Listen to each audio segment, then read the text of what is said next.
I think the unfortunate thing is that a lot of people walk around with this mentality that they need somebody else to teach them, or they need somebody else to give them permission to figure this thing out, or they're not somebody who can teach themselves new things. And that's really only because they've never tried and they've never given themselves that proof. But the sooner you just like pick something small and easy, go figure it out, do it, give yourself that proof, the more and more of that you do, the more confident you become. This, like the theory of small wins, I think is really spot on. This idea that you're going to be a lot more motivated if you have a lot of little wins along the way than one big win. So with Crypto Confidential, I just had a spreadsheet, and every day in the spreadsheet, I would write down how many words I wrote. And if I bring up my stats, it says like, oh, this year Nat's logged 110,000 words. That's cool. Like, that's really motivating. It's like, that's a lot of progress to make in a year. We're almost halfway through the year, and if I keep that up, 200,000 words a year, that's like 2 books. It's a lot of good writing. All right, well, today my guest is Nat Eliason, one of my favorite writers online. Nat recently wrote an amazing book about all the money that he made and lost in crypto. And he also has many great tips about, how to start your career journey and how to write with AI. Welcome, Nat. Thanks, Peter. I'm excited to chat. Yeah. All right, so why don't we start with this practical topic, which is like, I love to learn how you use AI. Why don't we start with your nonfiction writing first? So how do you use AI to kind of help you write a newsletter post or, an article? So I don't use it as much for my nonfiction writing. The areas where I found it really helpful there, I use Lex by Nathan Bashez, and it has some really great editing tools built into it. And I really like that for finding parts that are unclear, finding ideas that could be expanded. And there are certain prompts that I really like to ask Lex to answer for me. And if you don't know, Lex is kind of like a Google Docs with a really good AI suite built into it. And you can plug into Claude and GPT. But you could also do this just pasting your work into GPT or Claude. And I generally like Claude a little bit more for writing stuff. But I really like it as a feedback tool. So, one type of question I'll often ask is, and I got this from my friend Nathan Baugh. The question is, rate this piece on a scale of 1 to 100. Identify the different components of your rating, and then see what it spits out. And it'll often say like, this piece, I give this piece 81 out of 100. It's good on these criteria, and it's less good on these ones. And sometimes that ends up being good advice. Sometimes it doesn't. You have to be able to interpret it, because you're not always going to get a fully honest or fully helpful or accurate response, but you can look at it and you can say, do I agree or disagree? And a decent chunk of the time, I'll look at what it's critical of and I'll say, okay, yeah, that part could actually be better. As one example, I published this piece recently called Traditional Publishing is Fine, actually, about how there's all this noise, especially on Twitter, about how traditional publishing is broken and you should just self-publish. And there's, you only work with a trad pub for the name brand and, for ego. And having now worked with a traditional publisher, I was just like, that's just wrong. Like, traditional publishers have all of these incredible benefits, and working with them is awesome. Like, it's so much deeper than how it gets characterized on Twitter. And so I wrote this post explaining what those benefits were. And at the start of the post, I tried to steel man the anti-trad pub argument. I tried to do a high level of, here's all the reasons you shouldn't work with a trad pub, so I could then go through and explain why they were all wrong. And I fed the whole post into GPT, and I said, hey, what part about this could be improved? And it came back and it said, it seems like you're trying to make the counter argument at the start of your post, but at a couple points in your counter argument, it feels like you're being silly or exaggerating the point to, be humorous, but it makes your argument weaker. You could try changing this sentence and this sentence to be a little bit fairer so that it doesn't seem like you might be straw manning the other side. And that was actually really helpful feedback. And that was really impressively specific feedback too. So I find that the actual generation of new content is still not very good.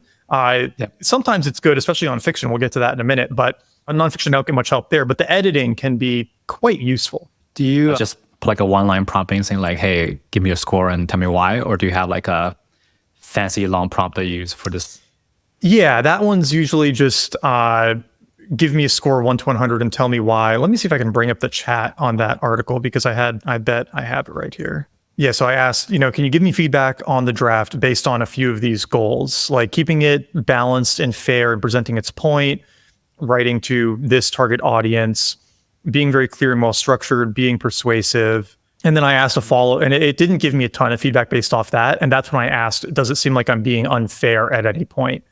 And that's when it came back with the really useful feedback about mischaracterizing the other side's argument. Another thing I like to ask is, am I redundant anywhere? Because that can be helpful to see. And it's very good at pulling that out so that you're not wasting people's time. Asking, does anything seem unclear or need expanding on? That feedback is usually pretty helpful. And then I did the scale of 1 to 100. And okay, so here's a good example though of the like good and bad of working with AI and why you need to also have some good taste and opinions yourself. The lowest score that it gave me, it basically broke it out into 5 sections: clarity and organization, relevance, target audience, persuasiveness, balance and fairness, and then writing style and engagement.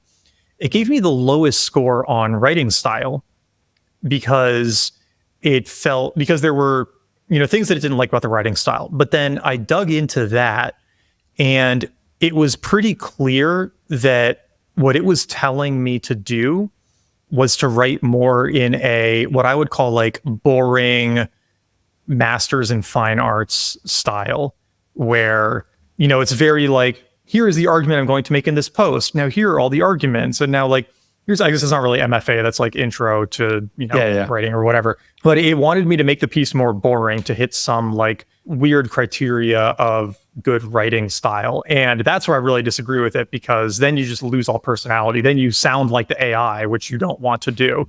So you do have to know when to listen to it and when to ignore it. Yeah, dude, I think your style is amazing. Like, have you ever tried to feed it a bunch of like example posts? Do you understand your style first before you get the critique?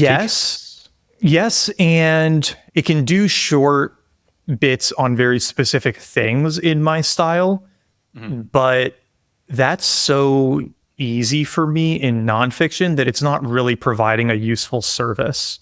Like I've been doing the nonfiction writing for so long, and this article style for so long, that these posts I can usually get through really quickly, and I don't feel blocked on creating more of like my good writing, and often really high personality, fun. Yeah, the really high energy writing, it can't emulate that very well, but it can emulate the explainer stuff very well. Where I find it more useful in emulating my style is on the fiction side, because there are certain types of writing within fiction that are a lot more laborious for me because I'm still not as good at them. And so sometimes having it help like get me started or fill in some gaps can be really useful there. All right, so let's talk about this sci-fi book that you're writing. Yeah. I think it's called Husk, right? Is that the name? Yeah, that's right. So what made you want to write a sci-fi book in the first place? We were talking a little bit before we got started, and you were saying that reading Crypto Confidential, it was really fun and you were really enjoying the story, and it kind of a page turner, right? And I didn't know how to do that before I started working on it, but I knew that if I was going to write a book about crypto, I wanted it to be really exciting and fun to get through, and the education to be a bonus, right? I use this analogy a lot of, nobody ever sat down and read a textbook or a article on like the 10 spells in Harry Potter that you need to know. But they can probably name 5 or 10 spells, right? Yeah. And they know how they work, and they might even know what color comes out of the wand, and they know all this stuff about them because they read this really fun story and they downloaded knowledge along the way. And I really think that's the best way to learn things, and the way that we retain the most knowledge. So I decided that if I was going to write this crypto book, I wanted it to be really fun and really exciting and kind of like a thriller pacing. And so I had to learn how to do that. And in the process of learning how to do that, I kept having these moments of, well, the story would actually be better or more entertaining or more gripping if this other thing happened here, right? I'm obviously constrained by what actually happened and have to suss out an exciting story from that. But I kept thinking it'd be fun if it went this direction or this direction. And so when I turned it in, I said, okay, I'm going to completely disconnect from the project for a couple of months and just try to write a sci-fi novel, because that sounds fun. Then I can be fully creative. I can actually take it any direction I want. And if I enjoy doing it, that's an awesome way to round out my writing career. Because I think one challenge you get into writing nonfiction is you have 1 or 2 good ideas, And then you kind of keep writing the same book over and over again. And I didn't want to do that. I didn't want to feel like I had to keep churning out nonfiction books just to like keep publishing something. And being able to write fiction books adds this whole extra dimension to my career. Plus, it turned out to be really fun. So I got that whole first draft done in 2 months, sat on it for another month or for a month or so, like went back to it, realized it needed to be quite a bit longer and added another 50,000 words or so. And I've just loved doing it. I really enjoyed it. And so I really see having a mix of that in my career now. Yeah, all the favorite books I've read are all like fiction. The most memorable ones are fiction, and the nonfiction ones are like the most memorable ones are like biographies, like kind of like your confidential stories. So yeah. And some of the best like business books are kind of story-like too. The Goal is kind of the classic one, which is like this parable about building a business. But like The Fish That Ate the Whale is this other incredible business book that is way more educational than if you read a, secrets to creativity in business book, right? Like reading the story of this guy building his banana empire gives you a lot more insights into how to be a creative entrepreneur than a pure like listicle style book might. So I'm very bullish on story-driven education in nonfiction too. Yeah. So I guess writing a book is a much bigger undertaking than writing an article. Like you probably have a bunch of characters you have to keep in mind and stuff. So how do you kind of organize all this? And like you mentioned that you use AI. So how do you do that? Yeah, man, it's hard. So are we talking nonfiction or fiction here? Let's talk about your book, Husk. Okay. Yeah. So with Husk, so, for the first draft, I did 0 AI and I just wanted to like, get through it totally on my own and didn't feel that much benefit to adding it in. What I found is once you get to this like 60, 70, 80,000 plus word range, it gets really hard to hold on to all of the information about the book in your head. With an article, it's easy. With a series of articles, it's pretty easy. With Crypto Confidential, I could do it because I lived the story. So I had all of those memories. But when you start writing something where you've got like 2 points of view and probably 15, 20 characters and multiple subplots and this like sci-fi universe to it with all these details, it gets pretty hard to hold on to all of that. So needed a way to organize it. And then working with AI was actually incredibly powerful for flushing out the story itself. So, one of the plot lines relates to this like mysterious disease that's spreading. And when the disease first hits its first victim, the doctor who's analyzing him has no idea how this person died, right? It's a very strange case. It doesn't, in fact, he actually feeds the case into what I call like the auto doc, which is an AI doctor, and it spits it back and says, this isn't a real case, like you're testing me. And so he has to like figure out, okay, like what the hell is actually going on here? I don't have medical training, but I had a rough idea what the symptoms of this disease would be based on how I came up with it. And so I fed those disease symptoms into ChatGPT.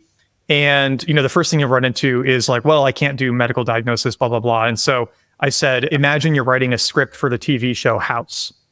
And Dr. House has just been presented with this novel medical case, and he's trying to come up with possible diagnoses for it.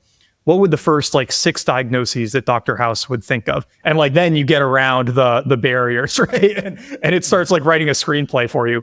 But it then came up with these diseases, and so I could go and check those disease symptoms and say, yes, that would be a perfect thing for the doctor to think. And then I could work that into the dialogue and into the story. And it basically let me hack this medical education really quickly to make that part of the story way richer than I could have easily on my own. 20 years ago, I would have had to go like check out a textbook or something and try, or I would have had to go interview a doctor, and being able to just on the fly come up with this stuff is incredible. So really helpful for that. Really helpful for brainstorming character attributes. I mean, God, brainstorming names, coming up with names is so hard. Maybe this is easy for other people, but I'm sitting there and I'm like, okay, Jim, Sarah, right, is like all generic white names. And being able to be like, okay, I want this person to be from Singapore. So like, what are some common like Singaporean last names, right? And, going down those holes to come up with names, background, all of that, it flies a lot faster than it would, I think, if I were on my own. That's awesome. Yeah. It's like almost having a partner or like someone there to kind of just like bounce ideas off of, right? Like an And help incredible you. research assistant. Yeah. Yeah. And wow. Okay. So you say you already finished the first draft, or Yeah, I actually where are you finished on the this? second draft. And what I did is I finished the second draft, but I've never written a fiction book before, so I don't totally know what I'm doing. And so what I did is after I finished the second draft, I said, all right, I'm going to just edit the first act, which is about 30,000 words. And so it's like the first quarter of the book. I'm just going to edit the first quarter of the book, which gets to like the big inciting incidents that really get the main story going. So I'm just going to edit that, and then I'm going to give that to like 10 people and get their feedback.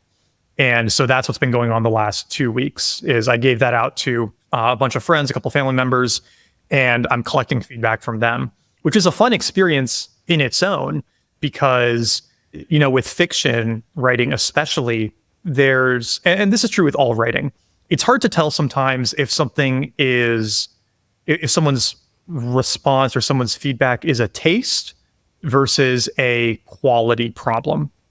So I got the first piece of feedback back from someone, and they were like, this plot line is great. This character is great. I immediately connected with them. I was super invested, really interested.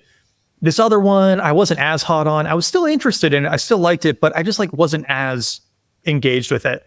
And so then my wheels start turning. I'm like, okay, how do I make that one better? How do I make that one better? And then the second person comes back and they say the exact opposite thing. They say, I loved this character. This character was so interesting. I wanted more of this plot. And like, this one was fine. I was interested in them too, but I wasn't as compelled. And so I'm like, okay, this is at least half a taste thing. And then a third person comes back and they say, I loved both of them. And there's this third character who was kind of like secondary and you didn't talk much about, but I was really curious about their backstory. Can you bring in more of them? And so there is this challenge of what do I need to fix versus what's a preference. But, for example, all of them have said this one section, this one monologue by this one character is too long and I got bored during it. And so I know without a doubt that like that needs to be fixed, right? Yeah. But that's kind of its own fun experiment of like learning how to tell taste from quality feedback. Maybe you can, once you get more readers, you can also, when I build a product, I get a bunch of customer feedback and I just paste stuff into AI and like try to like find the themes and try to find stuff I should do. Maybe you can do that too for your fiction writing. Totally. And I really like it for certain types of editing too. One problem I have with writing or one challenge I have that I'm trying to get better at is like white box syndrome, is sort of the term in fiction writing, where I'll get really into the action and the dialogue and I'll forget to describe the environment or the characters. And so there might be a section of just things people are doing and things they are saying. And at the end of it, you realize that you have no idea what the environment that they're in looks like. You might know that it's like an office or they're in a car, but there's almost no surrounding detail. And so what I'll do sometimes is I'll take that section and I'll paste it into Claude and I'll say, make this twice as long only by adding detail of the surrounding environment and the things that are going on. Don't touch the dialogue, don't touch the action. And it'll actually return something quite good. Well, not quite good. It'll return something useful, which I can then pick and choose bits and pieces from. And I hardly ever use a full sentence, but it might describe one specific thing. And then I'll describe it a different way. Because I'm like, oh yeah, it would be good to know, what did it smell like when she walked into this house, right? That's a great detail to include that I hadn't thought of. And so I can add a line about that. And that type of editing is really useful. And so like for this one, if they're all saying, hey, the speech needs to be fixed, I might drop the speech in and say, what from this speech would you cut, or what's boring or redundant or not necessary? I think that's my experience too. I almost never like just paste stuff in straight from Claude. I more like look at it and then make my own decision on what I want to do. So I will say there's a tool that I use called Novel Crafter. And it's really cool. And most of the people in our like blogger AI space like don't know about it, but it's this crazy fiction writing with AI tool. And it's incredibly nerdy because you bring your own model. So you plug in OpenRouter and you can pick if you want, Claude Opus or Sonnet, if you want 4.0 or GPT-3 or whatever. And then you can heavily customize all of your prompting. So I have a prompt that I can just activate with one click that lets me plug in. I plug in about a sentence of what I want to happen next in the story, and then it generates 300 to 400 words of like that thing happening. But even though I'm only putting in 1 or 2 sentences, the full prompt that it's getting fed is like 6,000 words long because I've done all of this customization to it, where there's a 3,000 word writing sample that it reads first to get a sense of what it should be writing like. There's details on all the characters. There's details on the plot, details on the setting. There's a whole list of like words not to use because those are the words that the AI loves to use. There's all these writing rules that it has to follow about how descriptive and, not to use adverbs and all these things. And so it's getting this 6,000 word prompt each time that I don't have to keep pasting in. And I got to say, it comes up with pretty good writing a lot of the time. Like, I've been shocked at how close it can get to my style because of the quality of the writing sample I'm giving it and because of all these rules. And it's actually better if you use Claude's Sonnet instead of Opus. Opus tries to be too creative. It tries to be too smart. But using the cheaper model, it just like follows your instructions and does a pretty decent job. Oh, really? Wow. I gotta try this. What was the app that you use? Novel Crafter. Okay. And you could totally use it for nonfiction too. I'm using it for my next nonfiction book. And it's kind of like Scrivener, if you've ever used Scrivener, which is a way to organize your book and your notes and everything. But then it just has AI baked into everything. You can even do stuff like you can open a chat within the app, and in the chat, it can read your whole book to give you feedback on things. So you could say like, all right, using Claude Haiku, read the whole book and see which of the characters feels undeveloped, or see if there are any like open plot lines that didn't get resolved. And it'll just read through the whole thing, spit out feedback on it. And since it's haiku, you might pay like 2 cents for that work, which is awesome. Okay, so you're paying per token basically. Yeah, you're paying per token. Yeah, because I have this like Google Doc with like all my crazy long prompts. But yeah, it's a pain in the ass to copy and paste stuff in all the time. Has Dan Shipper showed you Spiral? He talked about it. I think it's the thing that he built, right? Or yeah, it lets you save prompts for certain writing things, which is super neat. So like you could take all those prompts that you have in that Google Doc and you could make almost like Zapier. You could make these prompt zaps. And so in the future, it'll pull in Claude or whichever one you want. And then you can just like paste in the thing and then apply this prompt that you use and it'll like spit out the output for you. It's pretty cool. Oh, wow. Okay. All right. I'm going to pin Dan to give me access. Yeah. Cool. All right, man. Well, let's kind of completely switch gears. I want to talk about your crypto adventure. Yeah. So you wrote this book, Crypto Confidential. First of all, I love reading it. It's like a more deranged version of Liar's Poker or Monkey Business. Yeah. It's very fun. Okay, I love that you said that because that's sort of what I was going for was like Liar's Poker meets Fear and Loathing in Las Vegas. Yeah. Right? The kind of like chaotic fever dream energy with the bit of financial education. So let's talk about how their crypto journey started, right? Like I think it was 2021. Is 2021 during COVID or is it right before COVID? That would be after COVID, yeah. After COVID, okay, got it. Yeah. And you just left the marketing job and you had a new baby coming, right? So what made you want to become a DJ and like and do this stuff? Basically like my wife and I were both starting new careers. I was getting into programming and thinking of trying to get a programming job. She was getting into real estate. Neither of us had much income coming in, but we had savings and we were planning to like get our work figured out before baby was born. And then she got pregnant faster than we expected, which was wonderful. And it added this like extra time pressure. And I kind of quickly lost confidence that I could get a good paying programming job quickly enough. And I saw all of this craziness going on in crypto. And so I kind of like, I just assumed that if all of these other people on Twitter were making all this money in crypto, I could figure it out too.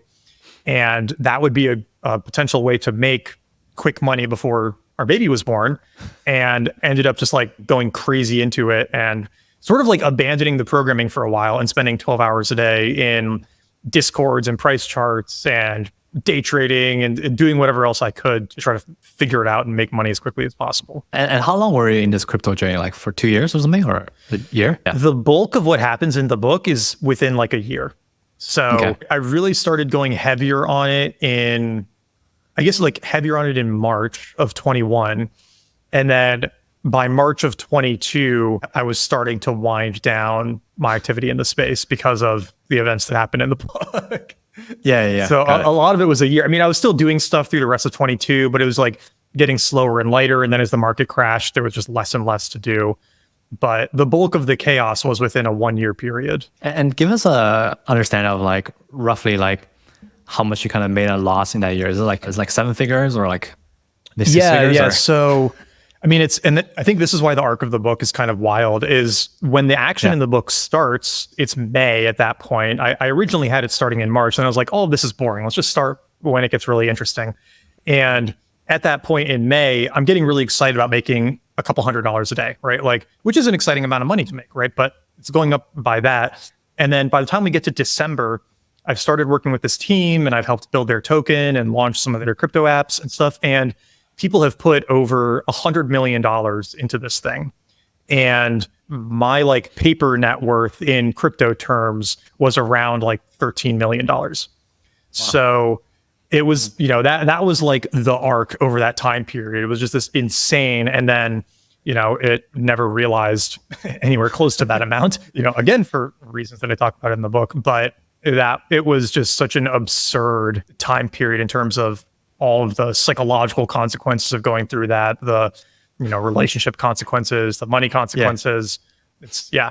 It's kind of crazy. I probably lost like, low five figures in crypto, all said and done. And I remember like the lowest moment was like, I invested in Terra Luna, right? Like the stable coin. And yep. I remember like, this Korean guy, he was pretty smart. He knows what he's doing. And then so put some money in, and then it started to collapse. And then I remember, I had to skip dinner with my family to try to pull my money out. I'm sure you have some crazy. I did pull it out before it completely collapsed. Yes. So thank God. And also I didn't put too much in, but still. Yeah. Yeah. I mean, that wiped out like billions of dollars, right? Like I think 70. Yeah, I don't have a number. 70 billion. Yeah.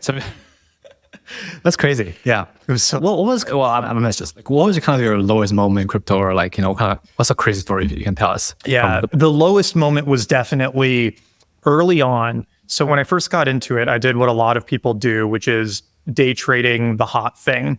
So back then it was Doge, Elon was talking about it and it was in the news and Doge was going crazy. And so I was, on Robinhood on my phone, day trading. Pretty quickly realized that was just too risky and not worth it. So I got into what was called farming. And this is less of a thing now, but it was really big back then, where a new project would launch. If you put money into the project, they would pay you a stream of their tokens. If you then deposited their tokens back in, you would get even more tokens. And so people would do this as like a game to see how many tokens they could get and then sell before the whole thing collapsed. And it was a fun game.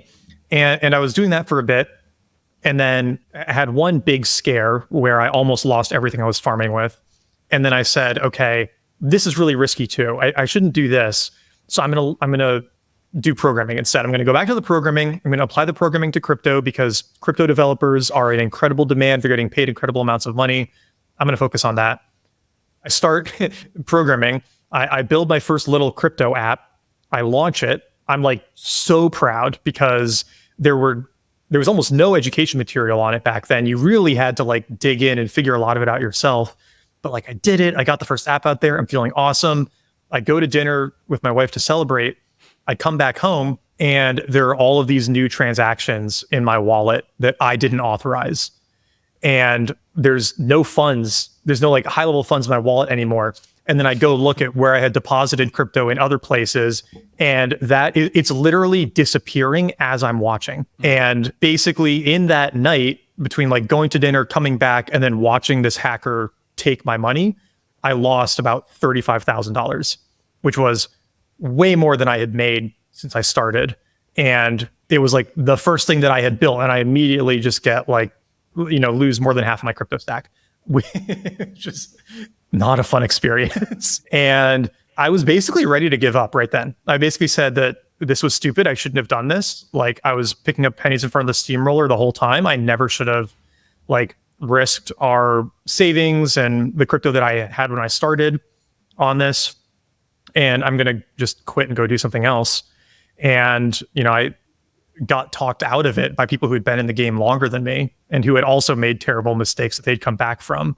But that night, seeing all of that money leave my account and, having to tell my wife that and, just the sort of like the self-loathing and the embarrassment, that was not a high point. Yeah, that's pretty wild. I mean, but I think for crypto traders, this is like common, right? This is Oh yeah, it's like a common thing. well, and for developers, and for engineers, like, one of the main reasons that I stuck with it was I tweeted about what happened because I figured, this is going to happen to somebody else. I should put the story out there so people can learn from my mistake.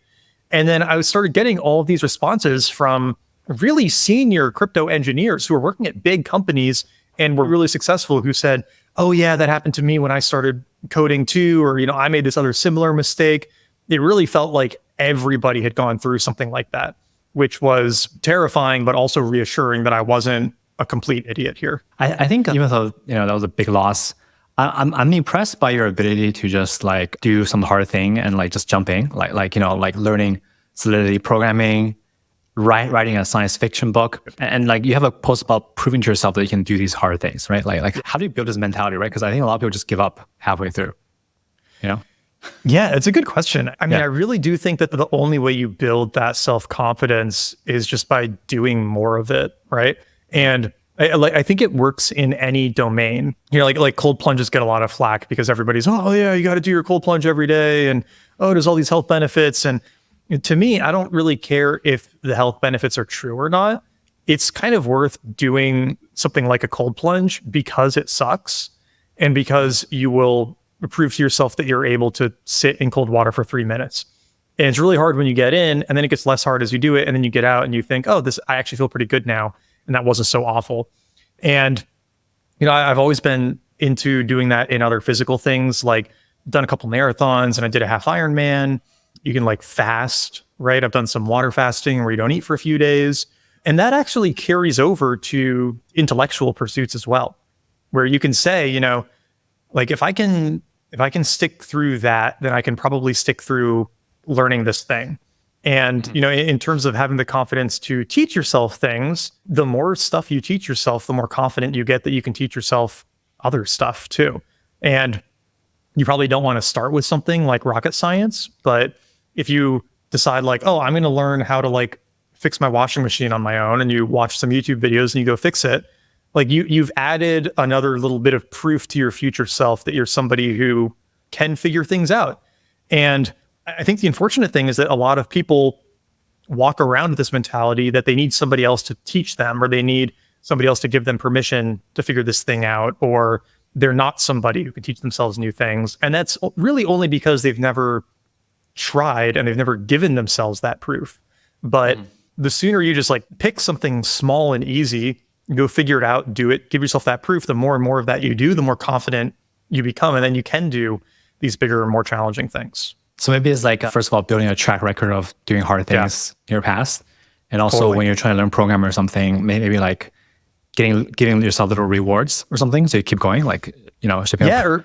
And just like starting small, right? Like the theory of small wins, I think is really spot on. This idea that you're going to be a lot more motivated if you have a lot of little wins along the way than one big win. And this was actually really hard for me when I started writing Crypto Confidential, because I was used to the world that you and I live in with, tweets and articles and podcasts. And, we're going to do this interview, and, you're going to get a post out of it. You're going to get the interview out of it. I'm going to get the interview out of it. Like we only, came and talked for an hour and a half plus, the prep for it and all of that. And like, so you're getting that bit of win, but then you go work on a book and it's months and months and months of working on it, putting in time, getting maybe burned out by it, having to wake up and show up every day and not getting one of those wins. I didn't realize how hard that part would be because my expectations had kind of been fried by this quick publishing world, right? Like you think of a good tweet, you post it, you get likes and replies, like boom, you won. And I really had to reprogram myself to give myself credit for writing 2,000 words. Like I had to tell myself that was a win. And I feel very silly saying it, but it was true. Like I didn't feel like I was winning because I wasn't publishing something. And I really had to reframe that in order to get through the project while still like feeling okay about myself. How do you give yourself a way? Like play with your kids a little bit, or you just tell yourself like, well, you did a good job? So, I mean, this is a little bit ridiculous, but what I actually did is with Crypto Confidential, I just had a spreadsheet, and every day in the spreadsheet, I would write down how many words I wrote. And then I could look at it after a month or two and I could see, every day I made this amount of progress, right? Like I had all of these accomplishments, like all of this work. And that was really helpful to be able to look at and say, like, I did the thing. After I finished the first draft of the sci-fi novel, actually when I was partway through the first draft of the sci-fi novel, I said, I'm probably not the only person who feels this way. And I would like an even better way to do this. And Julian Lair has this great article called Proof of X, where he says that there are all these opportunities to create more like social applications around proof that you are learning things and doing things. And he uses Strava as the canonical example because Strava, you get to show off that you worked out. And that actually makes working out more motivating. Like I like being able to log my runs and my walks and exercise in Strava. And so I said, well, there's all these great new AI tools for coding. I bet I can code a Strava for writing where I could track my writing sessions and then get, likes and comments for the writing that I did that day, even though I didn't publish anything. And so I, downloaded Cursor, which is the like AI powered code editor, and started hacking away and actually like built this app and launched it. And now whenever I have a writing session, I can drop the session in there. And there's not many other people using it right now. And I need to put it on the actual app store because it's just in test flight right now. But that's actually really motivating because I get to say, I wrote for 2 hours today. I got this many words done. It was for this project. And I can look at my stats. And if I bring up my stats, it says like, oh, this year Nat's logged 110,000 words. That's cool. Like, that's really motivating. It's like, that's a lot of progress to make in a year. We're almost halfway through the year. And if I keep that up, 200,000 words a year, that's like 2 books. It's a lot of good writing. Yeah, I love that. It's also like, and you gotta share that app with me. I think I need it. I need to launch it. I need to put it on the app store because like I tell other writing people this and they're like, wait, I really want to use that. And for me, it's this delicate balance of writing is the main thing. I got to focus on the writing. And like, this is totally how I procrastinate by picking up other side projects. But I actually think that there's something here with Prolific. I think a lot of people would actually use it and like it. Yeah, because I think it's about like focusing on the inputs, like your how many words you write or like what you actually control versus like, when you like post on social media, you want more likes and stuff, right? But like what actually really matters is like how often or like how much you do it, And I really deeply believe that, let's say that you spent a year writing 1 tweet every day, or you spent a year writing 1,000 words of a book every day. Most of the weeks and months, you would feel like you're making more progress from Twitter because you're getting all that instant feedback. But at the end of that year, probably nobody's ever going to read any of those tweets again. Like they're not going to have any lasting value. But if you finished a book, that book might sell for decades. And it lays the foundation for more books and other work in the future. And so trading off those short-term wins for a longer-term project that has the ability to compound and be valuable much longer term and in a much more powerful way is so worth it. And I actually think that it is valuable to find a way to hack your brain into getting credit for working on the long-term thing instead of the short-term thing. Yeah, I totally agree. Like, and I think this brings us to our third topic, right? Which is like the creator economy. So I think I read this post that you wrote about getting rich in the creator economy a couple years ago. It was like on my favorite posts that I read that year. Yeah. Why don't you get the high level, like there's this pyramid scheme, right? Where like you promise other people to get rich. Like how do you, what's the pyramid scheme? Yeah.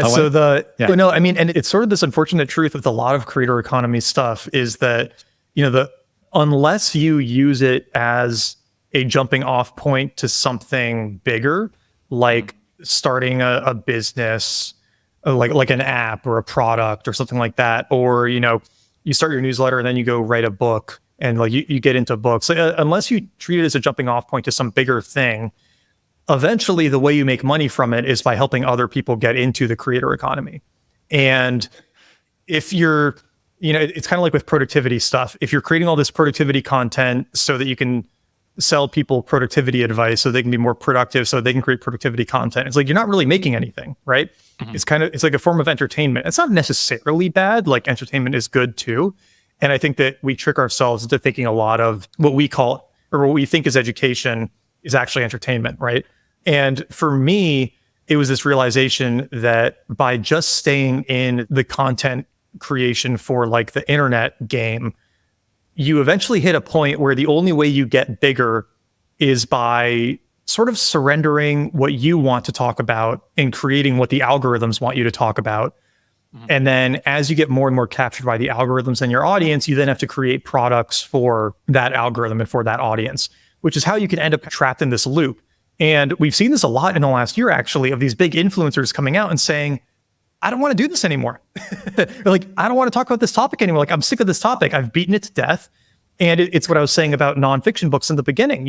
You might have something that hits really well, and so you keep doing that thing.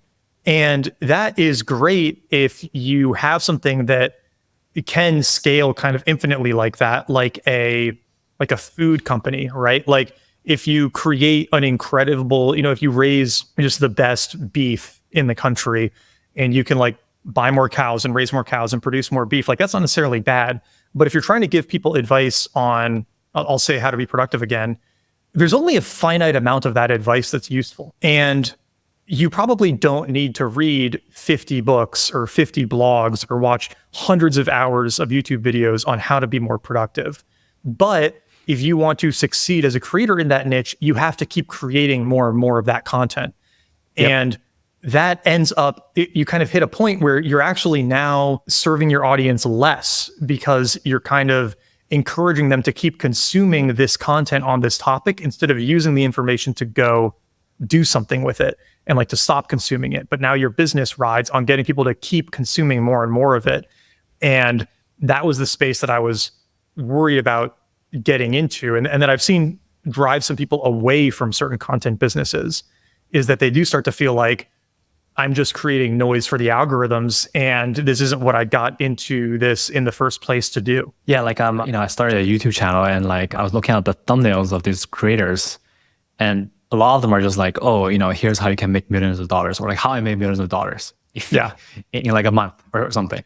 Yeah, it's just like pure clickbait, and totally, like totally. I guess it's what people on YouTube want to do. They want to watch people. They want to get the quick hack, right? To get rich. Making content for, this note-taking tool, Roam. And, that I was like making all this money on this course and was getting all these followers talk about like doing note-taking with it and whatnot. And then I realized that there was basically nothing else to say on the topic. Like I had explained how to use the tool. I'd given a lot of good resources and anything more would be noise. And so I just quit.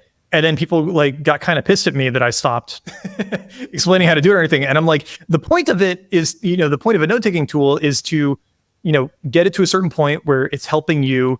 And then you go like do other things with it. The point of a note-taking tool is not to make YouTube videos about your note-taking tool. It's like to go write a book or do whatever else. Sometimes I actually kind of, so I have a job still, right? So sometimes I actually kind of like the fact that my income is not tied to this stuff. I think that's great. I think that lets your content be so much more authentic.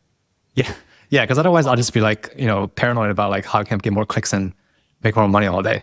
The other thing that really gets people is hiring employees. If you have this content business that's going really well when it's just you, but then you hire a team, now you have all these mouths to feed and you've got, all these other bills to pay and stuff. And so you need to maintain a certain monthly income to keep the whole thing going. And that's when you really have to start just pumping out what the algorithm wants to maintain a certain, amount of activity on your platform. And that's when you start to stray further and further away from like the original authentic reason you got into it. Interesting. Yeah, that can be like a lifestyle that's worth than just having a day job, right? Like totally can be worse. Yeah. I mean, that was my goal with all of this now is I want no employees, maybe like one assistant. I don't want to build a team. I don't want to build a company. I just want to figure out how to make writing very lucrative. And you either, you either write books that sell really well or you do a very specific, highly paid newsletter. Like Lenny's newsletter is a great example of this.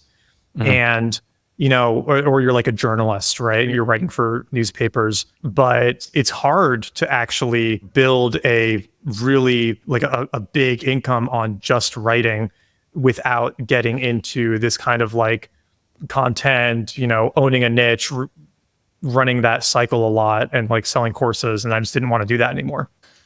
Yeah, I mean, I think you mentioned your life goal is to write something that's worthy of outliving you. Is that correct? Yeah. Or, I mean, I think, dude, I think it's like a privilege to wake up and just like have an open calendar and just like write whatever you want.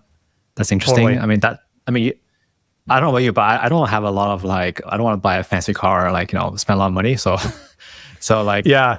I mean, that was just kind of having the a blessing lifestyle of is the, great, Yeah. yeah, that was the blessing of the Crypto Confidential journey too, is like there was that brief period where I was like pulling in all of this money and it like immediately corrupted me and I became that person and was buying the watches and upgrading the car and like, going out for champagne lunches and doing all of that shit. And it ended up not making me very happy. I didn't like who I became during that period and I didn't like how I was spending my time. And so when it all went away, it was really empowering because it made me realize that, oh, I actually don't want like, I don't want that lifestyle. I don't want those things. If one of my books or something takes off and I come into money like that again, I'm just not going to have those urges. It's like, okay, cool. Just save it and, have that as a fallback for if I ever want to stop at some point, because yeah, like you, I'd much rather have the open calendar, be able to wake up and work on my books or an article or something, and then spend time with my kids and my wife and do whatever else. So the last question is like, do you have any words of advice for people who are either like, they have a tech job or like they're just starting their career journey, for people who have similar aspirations as us? Like, how do they think about this? Yeah, that's a good question. I mean, It's weird saying this, but I almost feel like I'm a bad person to give this advice now because I started 13 years ago, 12 years ago. And there was no Twitter back then, or like Twitter wasn't really a thing the way it is. There was no Instagram, there was no TikTok, there was really no YouTube the way it is today. The only way that you really got traffic unexpectedly was like SEO or getting into communities.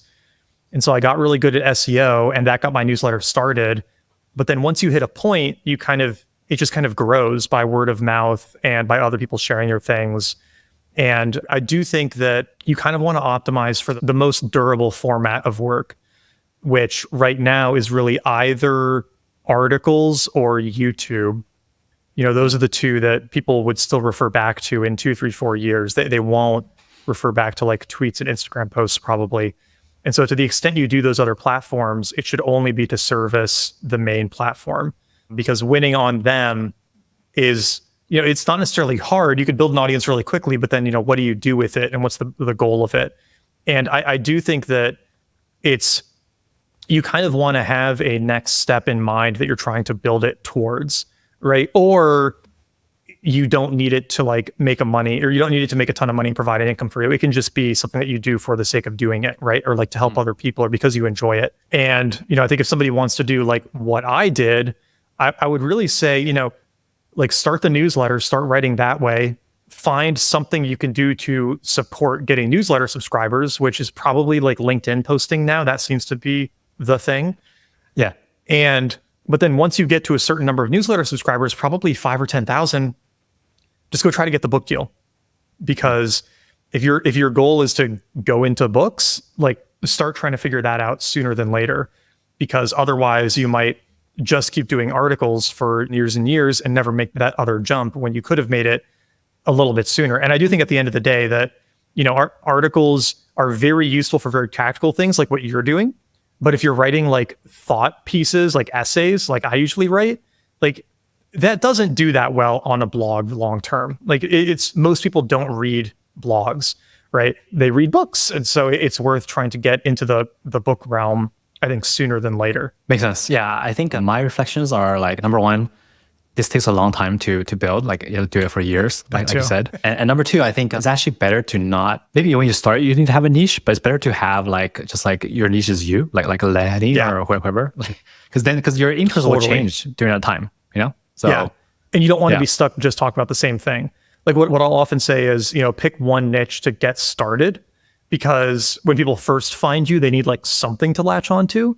But once you have that baseline amount of interest, then you totally broaden out into just like you and trying to be an interesting person, because the platforms are going to come and go. You're going to lose your audience on 1 or 2 platforms at some point.